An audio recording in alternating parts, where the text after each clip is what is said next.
So welcome to the third of the Theatre Deli Social Model Starters. I'm Caroline Mawer. I'm curator for the Social Model and More Festival.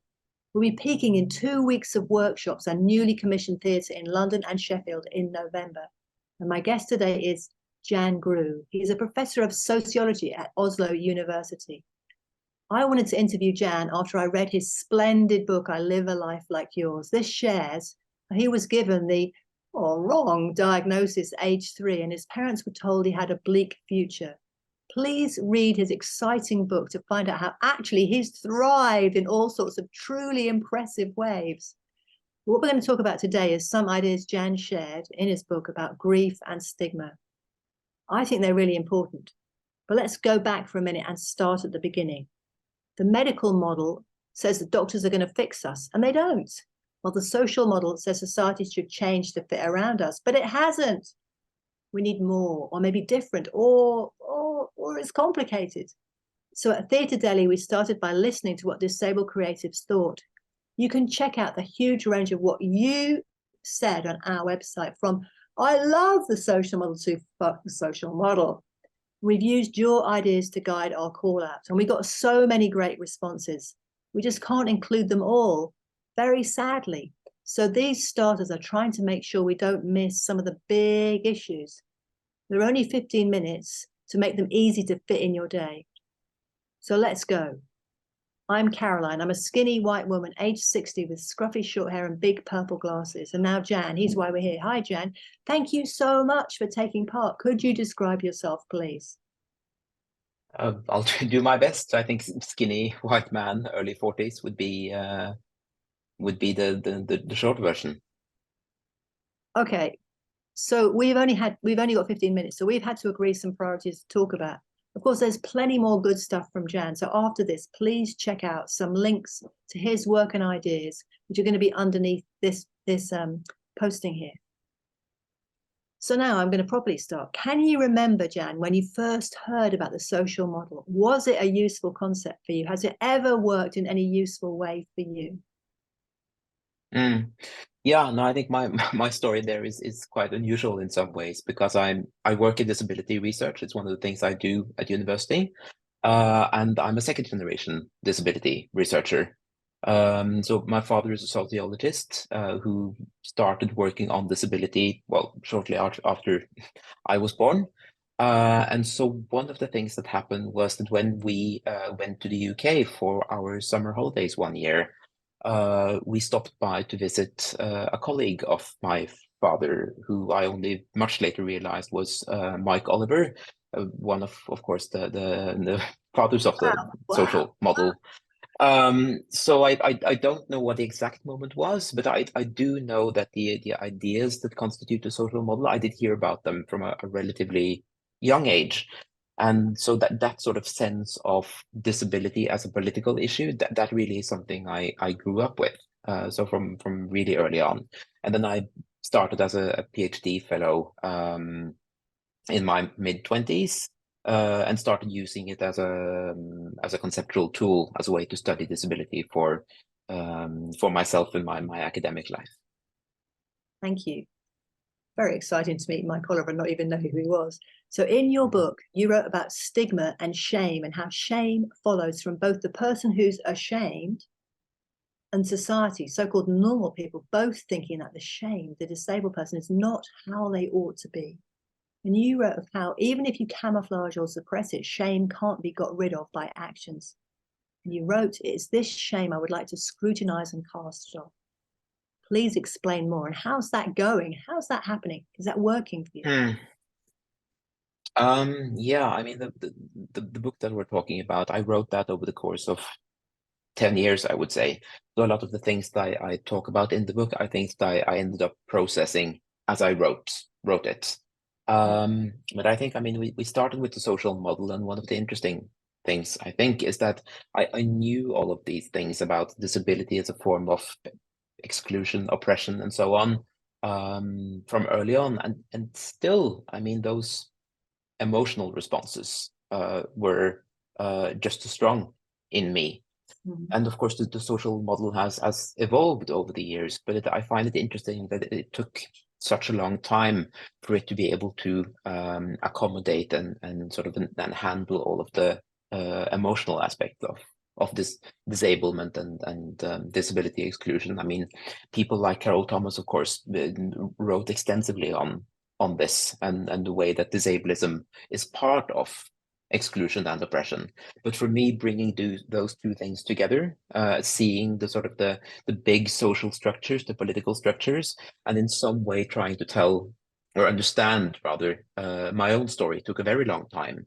So shame and a sense of stigma was one of the things that was hardest for me to deal with, even as I saw very clearly sort of the economic, the political side of things. But shame is so much more difficult to bring into view, I think, because it's so much more deeply internalized in many times.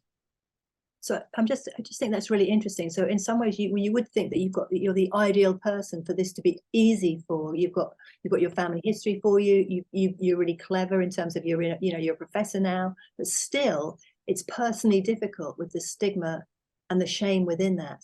So I'm going to come back to my question about, you said that you were trying to scrutinize and cast this off. Have you managed to succeed that? And please give us some hints about how you might have done that. Yeah, I mean, I really, it's a very difficult question to answer, because I mean, I'm pretty much as established as you can be with a tenured post at the university, a family, and so on. And still, these situations crop up every week, I would say.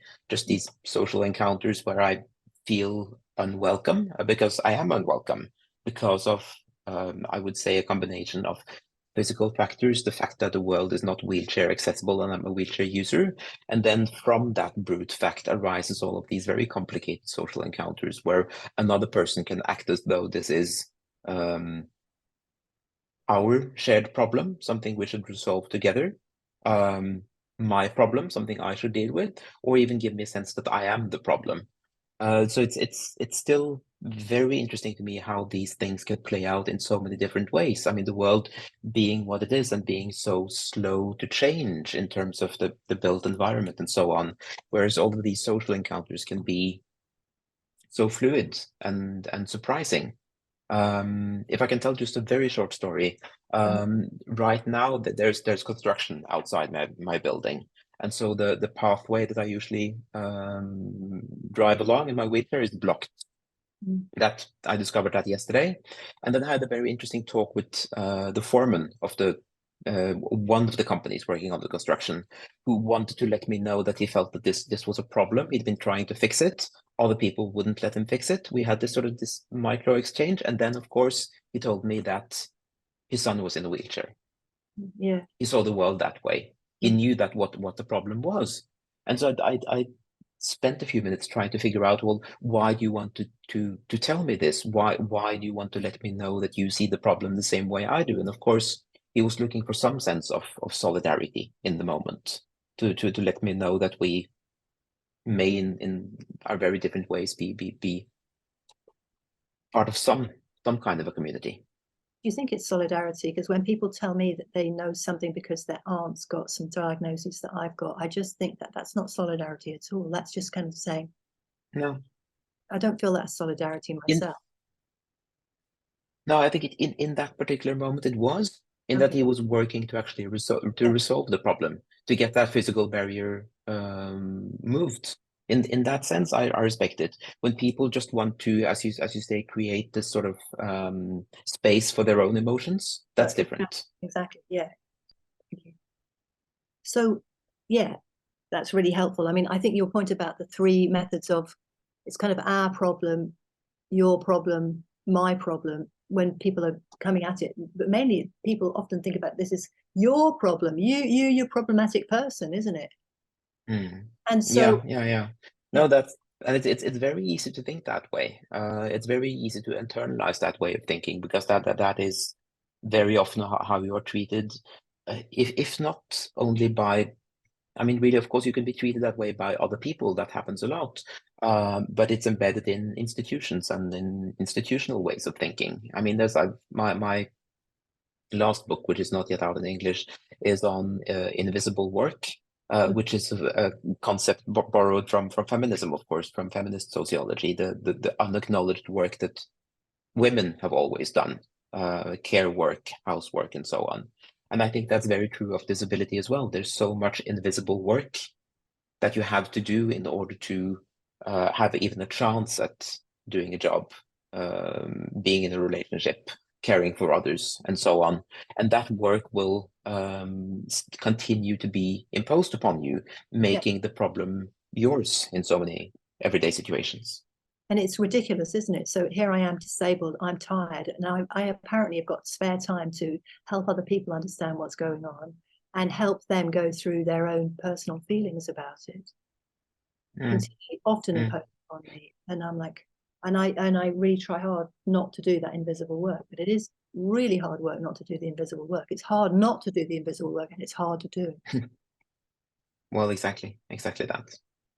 So my next question is about grief. You wrote about grief, a grief that you described as bitter and mingled with rage towards the world that does not want to make space for me.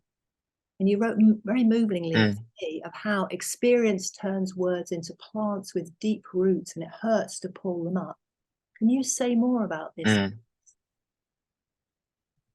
Yeah, I mean, it's the thing that I was trying to write about there is complicated because, as you say, the diagnosis I was first given at the age of 3 was for a progressive muscular disease, and so I lived with the expectation from about the age of 10 or 12 that I would become much weaker over time.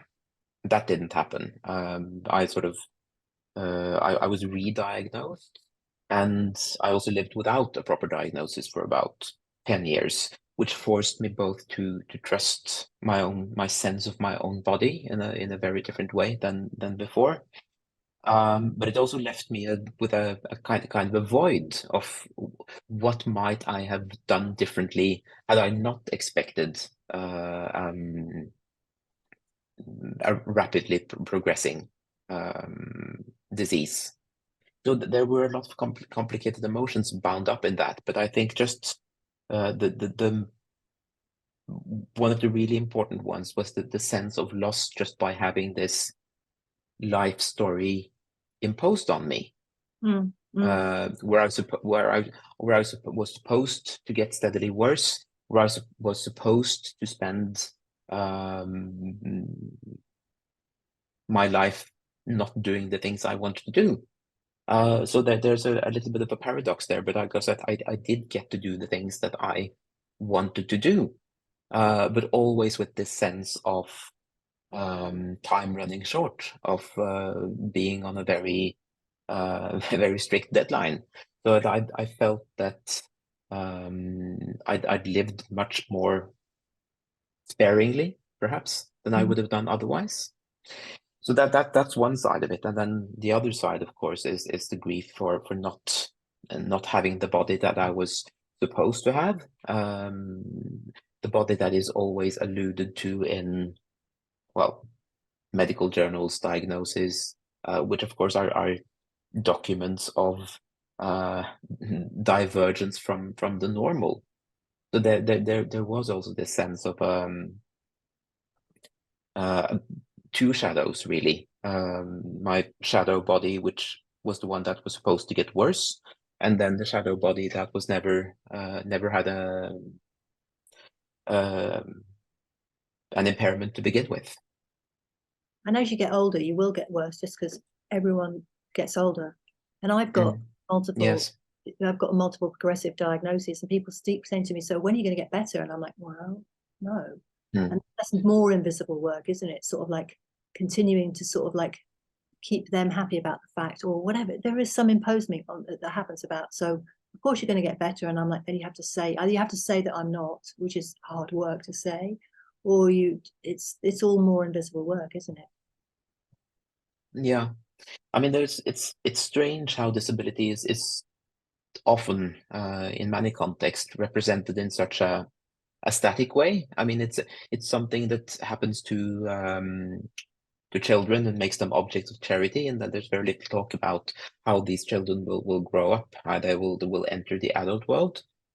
And not enough talk, I think, about disability as just a fact of the life course. It's something that isn't static. It's something that changes every year as you move into different life stages. Being a wheelchair-using father has been and continues to be a transformative experience for me in so many ways. I mean, my son is now 7, and being the parent of a school child is so very different from being the parent of a smaller child, simply because he's moved into a very different environment where his friends, his classmates, they have different questions for me. They react to me in different ways than smaller children did. And so I'm changing with that as well. It continues to evolve. That was, I think, more surprising to me than it should have been. That's so interesting, and I like that insight. More surprising than it should have been, so that you should have worked this out beforehand. And so that, I think that's another bit of invisible work that goes on. It's like you should be working out what's happening when you're busy. Yeah, except minute to minute stuff, you know.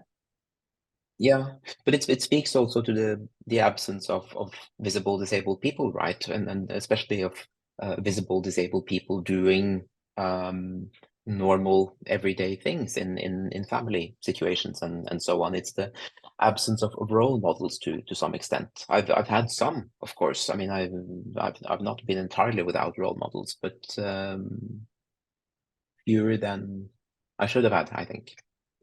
My last question, and we're going to run over time, and I think let's squeeze it in. My question is about, you wrote about how I believe that the world is infinitely stronger than me, and yet I still attempt to bend it to my will through deliberate hard work. I look for fractures, the hairline glimmers of light coming through. And how's that going? Well, it's ongoing, isn't it? I mean, I'm right now I'm planning a research stay in California. I've been there before, and I know that among many other things, it will come down to will it be possible for me to have someone over there build a ramp for me at the exact incline it needs to be? Will I be able to work out these fractions of a meter from halfway across the globe in time for me to be able to go there and know that I have a place to live? I mean, these are the hairline cracks, but I'm still trying my best. Jan, thank you so much for sharing some really difficult issues. I have a feeling that you are going to work hairline glimmers of light, because you turning up in California and looking for somewhere to live, I read of you doing that right before, and you did it once. So I'm really hoping, I've got my fingers crossed that that's going to be slightly less traumatic and difficult than I read about the first time around. But look, thank you so much for sharing your difficult issues and your goodness and happinesses around that. Is there anything else you'd like to say? Thank you for the conversation, Caroline. Thank you so much. And remember to please check out Professor Grue's work. There are some links that we're going to put underneath.